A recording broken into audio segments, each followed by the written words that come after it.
On a scorching noon in 1876, a stranger with a revolver tucked in his belt stumbled into a crumbling church in the desert, seeking shelter from a relentless posse. Instead of silence, he found a sermon that would turn his life upside down, and enemies who wouldn't let him walk away alive. One wrong move and the dusty ground would be his grave, or the place where he'd finally find himself. Find out how it all went down.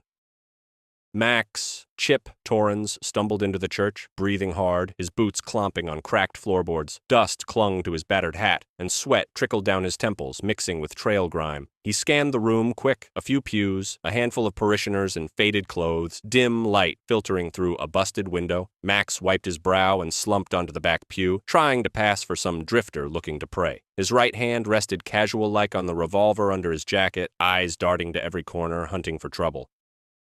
The church smelled of old wood and wax from candles barely burning on the altar. Preacher Elmore, a wiry old man with eyes that seemed to see too much, stood at the pulpit, thumbing a dog-eared Bible. He glanced at Max, but didn't say a word, just nodded. Like armed strangers strolled into his service every day, Max snorted to himself. This old man was either too naive or knew more than he let on.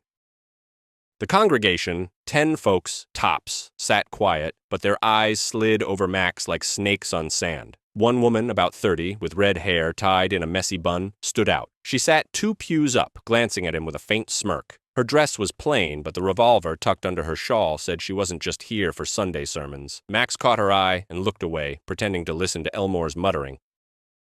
The preacher started talking about sin and forgiveness, his voice steady but firm, like he was speaking straight to Max. The drifter rolled his eyes but tuned in, not because he bought the holy talk, but because any detail might tip him off to danger. He noticed an old man with a beard like barbed wire sneak a glance at the door. Max tensed, but kept his face blank.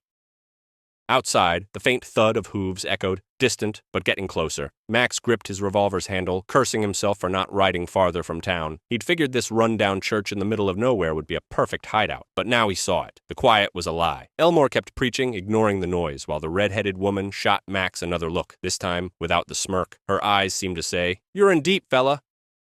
Max leaned back in the pew, playing relaxed, but inside, he was boiling. He knew his old gang wouldn't stop till they tracked him down, and this church, with its creaking boards and strange glances, wasn't just a hideout. It was turning into a trap. The dusty air in the church grew heavier as Preacher Elmore spoke of sinners seeking salvation in the darkest corners of hell.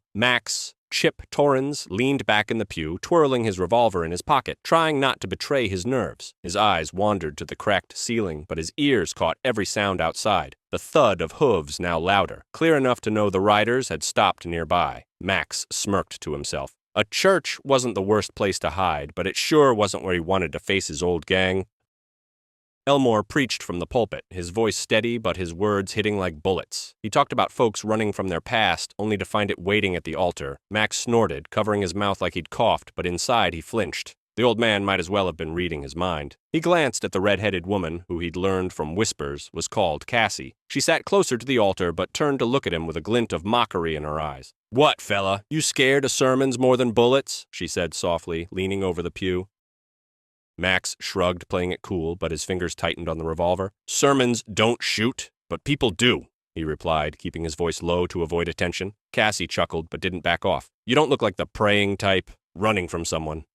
Her tone was light, but her eyes studied his face sharp. Max wanted to brush her off, but something in her gaze made him answer. "Maybe I am. You the local sheriff in a skirt?" He grinned, but Cassie just rolled her eyes. Elmore shifted to a story about the prodigal son, and Max caught himself listening, though he still acted like he didn't care. Outside, the creak of wagon wheels and muffled voices drifted in. His old gang wasn't leaving. Max tensed, counting footsteps outside. He reckoned how many bullets he had and knew if it came to a shootout, his odds of getting out were slim. Cassie, catching his unease, leaned closer. "If you're thinking of bolting, there's a back door behind the altar, but I wouldn't. Someone's definitely waiting out there," she said with a hint of a smirk.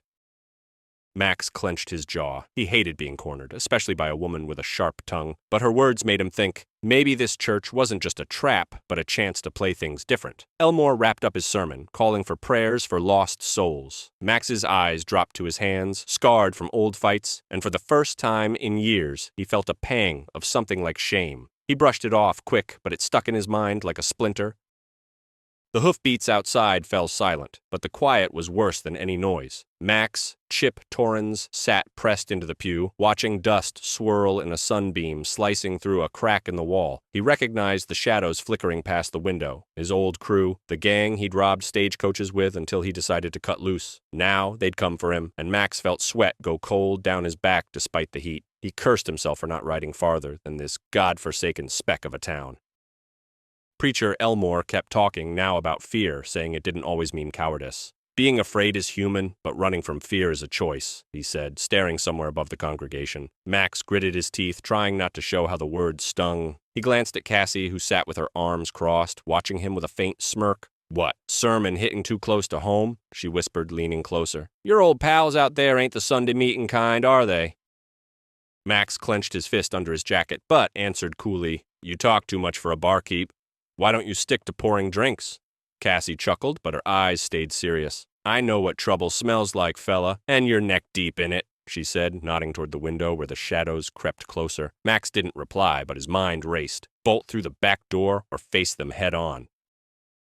The congregation started whispering, noticing the movement outside. The old man with the barbed wire beard muttered about unwanted guests, while a woman with a child clutched her kid tighter. Elmore, without breaking his sermon, spoke of second chances, how even the worst man could find a new path. Max scoffed to himself, but the preacher's words stuck like burrs. He knew his gang didn't just want him back, they wanted blood for his betrayal.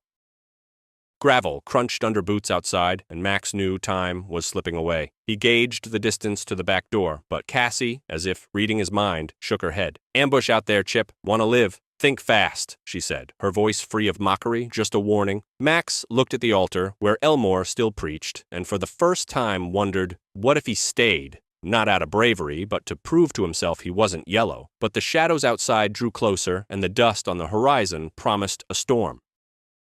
The sun blazed through the broken window, and Max Chip Torrens felt sweat soak his shirt as he listened to the footsteps outside. The shadows moved slower now, like the gang knew he had nowhere to run. He gripped his revolver's handle, calculating how much time he had before things kicked off. The church, with its creaking pews and smell of old wax, didn't feel like a hideout anymore. It was a cage, and Max knew it. The congregation's whispers grew louder, mixing with Elmore's steady sermon about repentance being the only path to salvation. The old man with the barbed wire beard, called Jed, muttered about strangers bringing trouble and shot Max a sideways glare. Max gave a cold smirk, but inside his mind raced. How many in the gang? 10? 12? He knew their leader, Roy. Fella didn't waste time on talk, just bullets. Cassie, sitting a pew away, leaned toward him, her red hair slipping from its bun. "Don't go out there, fella, unless you want a thrashing from old Widow Dowell, or worse, your pals," she said, her voice half joking, half serious. Max squinted, trying to gauge how much she knew about his mess. "What, you know everybody's business?" he asked, playing it cool. Cassie shrugged. "In this dump, gossip travels faster than bullets, and you reek of trouble," she said, nodding at his worn jacket. Max scanned the church, looking for escape routes. The back door behind the altar tempted him, but Cassie's warning about an ambush gnawed at him. He noticed a young fellow with a twitchy gaze fidgeting with his hat like he was expecting trouble too. Elmore, ignoring the rising tension, told a story of a man finding peace by turning to good. Max rolled his eyes, but the preacher's words stuck to him like sand on boots. He didn't want to listen, but he couldn't help hearing.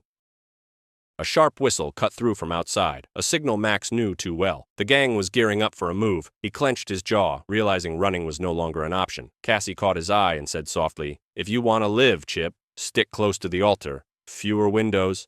Max snorted but filed her advice away. Some parishioners started to stand, one heading for the door, but Elmore raised a hand, urging everyone to stay. "God protects those who believe," he said, and Max barely held back a bitter laugh. Faith was fine, but a revolver in hand felt surer. The creak of boots outside the church grew louder, and Max Chip Torrens knew his time was running out. He sat pressed against the pew, watching the gang's shadows flicker in the windows like wolves sniffing out prey. Elmore's sermon buzzed in his ears, but Max barely listened. His mind was on the bullets in his revolver and his odds of surviving. He glanced at the back door, but Cassie's warning about an ambush kept him rooted. The preacher, standing at the altar, spoke of the nature of evil, his voice calm as if a mob of cutthroats wasn't gathering outside. "Evil's a choice, same as good," he said, looking right at Max. The drifter rolled his eyes and muttered under his breath, "Old man, your stories won't stop bullets." But Elmore, as if hearing, smiled and added, "Bullets wound the body, but choices wound the soul." Max snorted, but the words hit harder than he'd admit. Cassie, sitting close, leaned in, her shawl slipping to reveal a revolver's grip. "You're arguing with the preacher like he's your hired sermonizer," she said with a smirk. Max grinned but answered straight, "I don't buy all this salvation talk. Folks like me don't change." Cassie narrowed her eyes. "What if you're wrong? Maybe you're just scared to try." Her words cut sharp, like a blade, and Max felt them dig deeper than he expected. A loud shout came from outside. "Chip, come out, or we'll drag you out." The voice was Roy's, the gang's leader, cold with rage. The congregation froze. Someone gasped, and old Jed muttered about Judgment Day. Max clenched his jaw, but for the first time, he didn't think of running. Instead, he considered staying. Not for heroics, but to prove to Cassie and maybe himself he wasn't just a rat scurrying from trouble.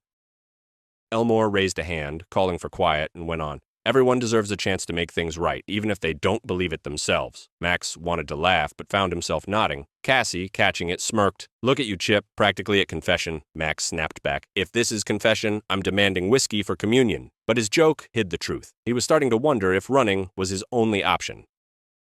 A crash at the doors cut his thoughts short. The gang was trying to break in. Max stood, gripping his revolver, and looked at Cassie. "If I stay, it ain't for your sermons," he said. But the mockery in his voice had faded. He turned toward the altar, bracing for what might be his last fight, and for the first time wondered, what if he could be someone else?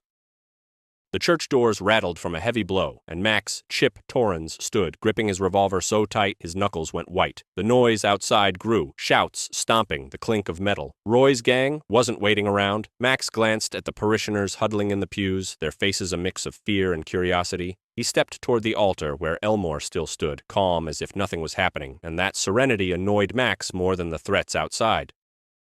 "Quit hiding, Chip!" Roy's voice roared from beyond the door, and Max felt old wounds in his soul rip open. He knew the gang didn't just want him dead, they wanted him humiliated for ditching them. Max turned to Elmore, sarcasm dripping. "Your prayers, preacher, would do more good now than those fairy tales about forgiveness." Elmore met his eyes with a faint smile. "Sometimes confession is the first step to prayer," he said, and Max rolled his eyes, but the words stuck in his head.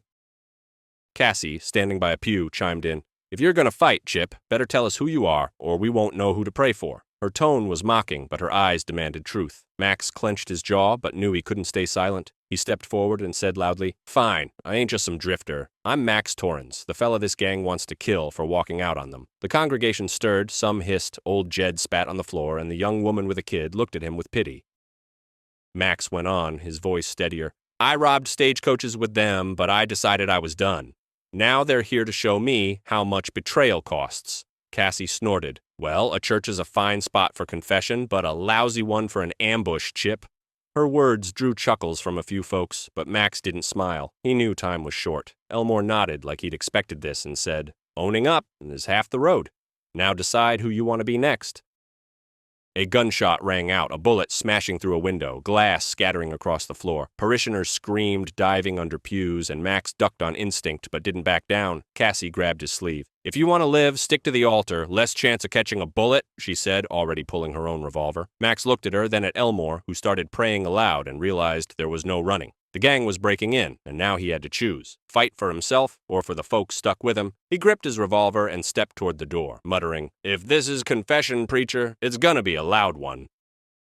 The church door splintered under a heavy blow, and Max Chip Torrens lunged toward the altar, clutching his revolver, ready for Roy's gang to burst in. Dust kicked up from the floor as another bullet smashed a window, glass shards clattering onto the pews. Parishioners screamed, diving under benches, but Max stayed on his feet, eyes darting between the door and windows. He muttered under his breath, "If this is God's house, seems God's got a thing for shootouts."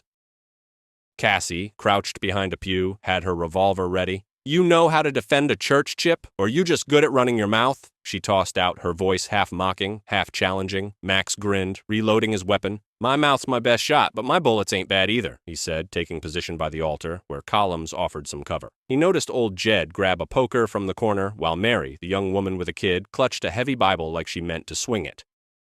Elmore, standing at the pulpit, prayed louder, his voice rising over the chaos outside. "Lord, save the souls of those who fight and those who shoot," he said, and Max couldn't help a sarcastic, "Preacher, pray for the shooters. They're running the show."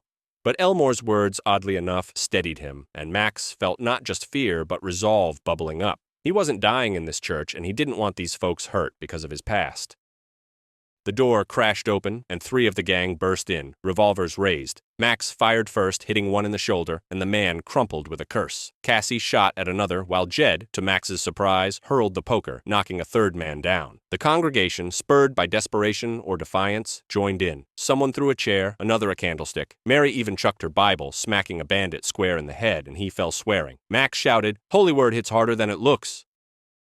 The shootout roared on, bullets whistling, splintering pews and altar candles. Max used the columns for cover, firing carefully to save ammo. Cassie, shooting beside him, called out, "If we get out, Chip, you owe me a drink for this mess." Max shot back, not looking. "If we get out, I'll buy your whole damn saloon." Elmore kept praying, his voice a strange rhythm keeping everyone steady. The church had become a battlefield, but Max, to his own shock, wasn't just fighting for himself. He was fighting for these folks who seemed to think he was worth fighting for.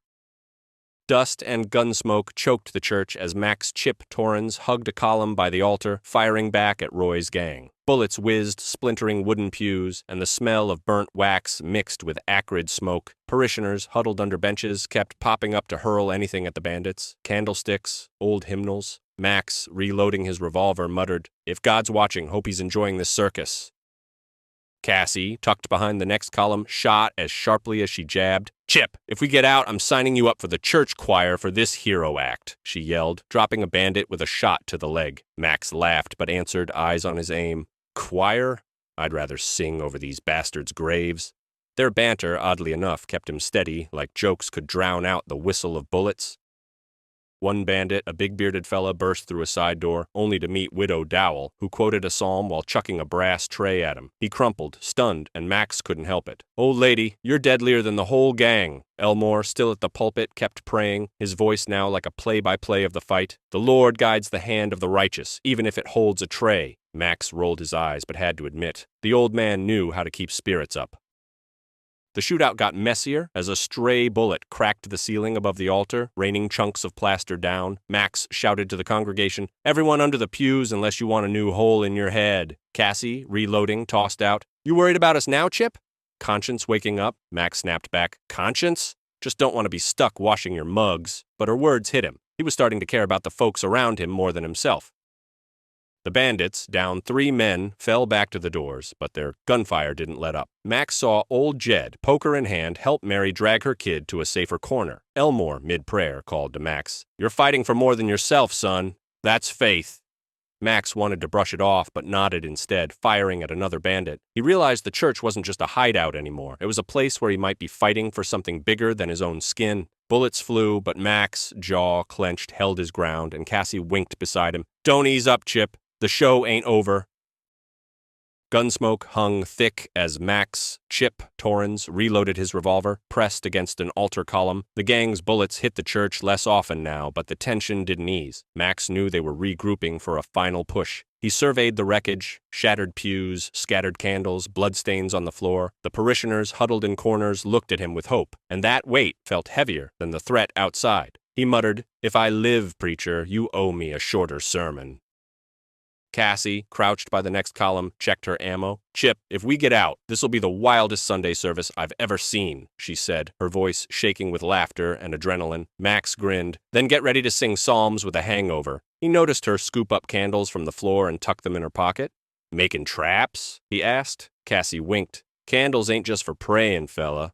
Her quick thinking made Max respect her even more. Elmore, still at the pulpit, spoke softer now, but his words cut deep. "A last chance don't come to everyone, but those who take it find a way." Max wanted to shrug it off, but started thinking how to use the surroundings. He spotted an old copper communion bowl and a couple of bottles on the altar table. "Cassie, handle the candles, I'll take the dishes," he said, grabbing the bottles and smashing them against a pew to spill wine across the floor by the entrance. Cassie, catching on, lit a candle and tossed it into the puddle. Flames flared, cutting off the bandits' main way in. A roar came from outside. "Chip, quit hiding. Come out, or I'll burn this shack down." Max recognized Roy's tone. The leader wanted a duel to prove his strength. The congregation froze. Jed gripped his poker, and Mary clutched her kid tighter. Max looked at Cassie, then Elmore, and said, "If it's a duel, I got one condition. We each tell our worst joke after the fight." Cassie snorted, "You're nuts, Chip, but I'm in." Elmore nodded like it was a regular bargain. Max stood, heart pounding, not from fear, but from a strange resolve. He stepped toward the door where the fire still burned and shouted, "Roy, I'm coming out, but I ain't leaving without a joke." The bandits went quiet, and the parishioners stared like he was crazy. Cassie whispered, "If you lose, I'll tell your joke myself." Max smirked, but realized inside this wasn't just a fight, it was his shot to prove he was more than a runaway outlaw. He gripped his revolver and moved to the exit, ready to face Roy head on.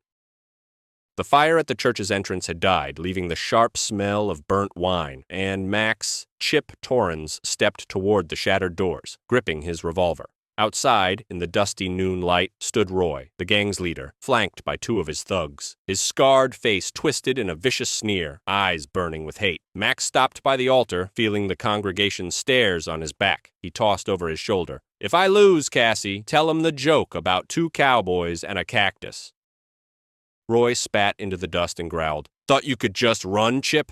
In this hole, everyone pays for betrayal. Max shrugged, trying to look calmer than he felt. "Maybe I just got tired of your ugly mug, Roy," he shot back, and a few parishioners, hiding behind pews, let out nervous chuckles. Cassie, by a column, shouted, "Chip, if you win, I want that joke first." Max nodded, but his mind was on his revolver's sights. Elmore, still at the pulpit, raised a hand like he was blessing the fight. "Let the Lord judge by your deeds," he said, and Max couldn't resist. "Preacher, if God's judging, hope he likes a good shot." Roy snorted, but his hand rested on his holster. The congregation held their breath, and Jed, clutching his poker, muttered, "Go on, kid, show 'em." Max felt their shaky support lift him, giving him a spark of strength. Roy stepped forward, and time seemed to slow. Max locked eyes with him, remembering years of heists, fights, and betrayals that led them here. He knew Roy was faster, but hoped anger would make him sloppy. "On 3, Chip," Roy snarled. Max nodded, adding, "Don't forget the joke." Roy rolled his eyes, but the count began. 1, 2, 3.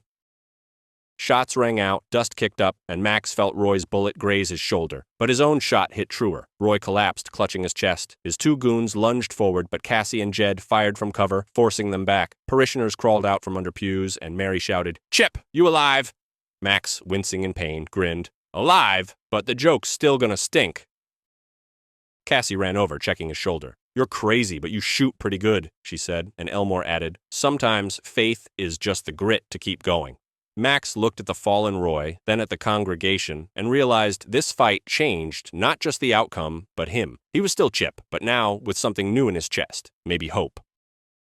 The church fell quiet as the last of Roy's gang, leaderless, retreated into the dusty distance, leaving only the echo of gunshots. Max, Chip Torrens, leaned against a shattered column, wincing from the pain in his shot shoulder as blood soaked his sleeve. Broken pews, glass shards, and smoldering candles made the place look more like a battlefield than a holy site. Parishioners crept out from cover, their faces a mix of relief and astonishment. Max muttered, "If this is a Sunday service, I'm skipping the next one."